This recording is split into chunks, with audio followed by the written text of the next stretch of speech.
already starting to put online at least some reactions to the death of Kim Jong-il. Yes, we've got some analysis already. There's a good piece in The Atlantic about what may come next after the death of Kim Jong-il. They say we should be wary of assuming that this transition from him to his son, Kim Jong-un, is necessarily going to be smooth. They reckon, of course, we know very little about what's going on in North Korea, but that there may be opposition within the leadership to his son taking over. They say when Kim Jong-il himself took over from his own father in 1994, he kept a low profile and wasn't heard from for a year. Apparently, according to keen North Korea watchers, that was because he was trying to play down opposition within some of his father's allies, some of the other generals. And this may be the case again now with his son. That choice of successor might not necessarily be universally popular among the generals that run that regime. Now, that article reckons that if Kim Jong-un wants to take control, he's going to have to display that he's a charismatic, decision-making leader early on, and the likeliest way he's going to do that will probably be by ratcheting up tension with America and with South Korea, and by making more sort of aggressive military moves that will hopefully get the adoring public back on side in North Korea. There's a profile of him in the Telegraph. They're the first paper I saw to rush one out online this morning. And they say very few North Koreans actually know who he is. So he's got quite an uphill struggle to kind of create a media image that will sort of sell himself to the public there. Because, of course, the whole regime is based on a personality cult. And that won't work unless they've got a strong sense of who he is that's in charge. And the papers are also commemorating another very different former world leader who's died this weekend. This is the Czech president turned President Václav Havel, of course. Yes, here he is on the front page of the Czech Republic's most widely read newspaper, which I think is pronounced Dnes. They've devoted the whole paper to him this morning and, you know, full of very moving tributes from everyone, from the current Czech president to Barack Obama to ordinary people who sat out all night in the snow lighting candles in vigils for him.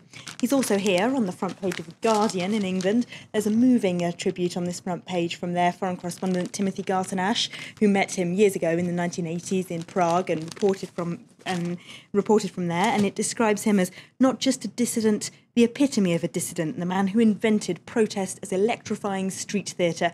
They say he wasn't just a European, he was the man who embodied the political and moral core of Europe, and he was also one of the most engaging men that writer ever met.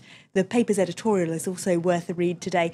They say we're in danger of forgetting now in modern Europe that the idea of Europe had a moral and political core, and that it was once something noble and liberating. And they say Europe is still a patchwork of very small countries in a globalised world. And so Václav Havel's vision of Europe is just as much relevant now as it ever was. Now, there's one image which has been all over social media over the weekend, in the newspapers as well today. This is the woman being beaten in Egypt. Yes, exactly. Here she is on the front page of the Egyptian demonstrators' own paper, Al Tahrir, that woman with her abaya cloak over her head being dragged down the street by several policemen. This has really done the tour of the world. In The Atlantic, they look at why it's just so powerful. Of course, this is not just brutality, but it's sexually humiliating, it's attacking women, it hits every Arab taboo, they say. And there's an interesting piece in the New York Times, which is about the propaganda war going on between state and independent media. While the independent media is disseminating these images of brutality, state TV channels are still saying that people are being paid by shadowy liberal groups to protest, and there's a battle going on over the Egyptian public's hearts and minds. Very briefly, the DR Congo, Democratic Republic of the Congo, some international reaction there.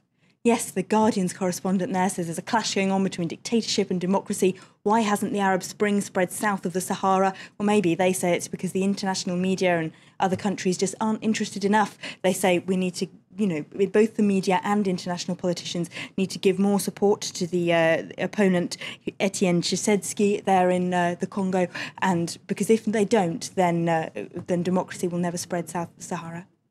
Elena, thanks very much. That's Elena there with the international newspapers here on Full Spank. Still to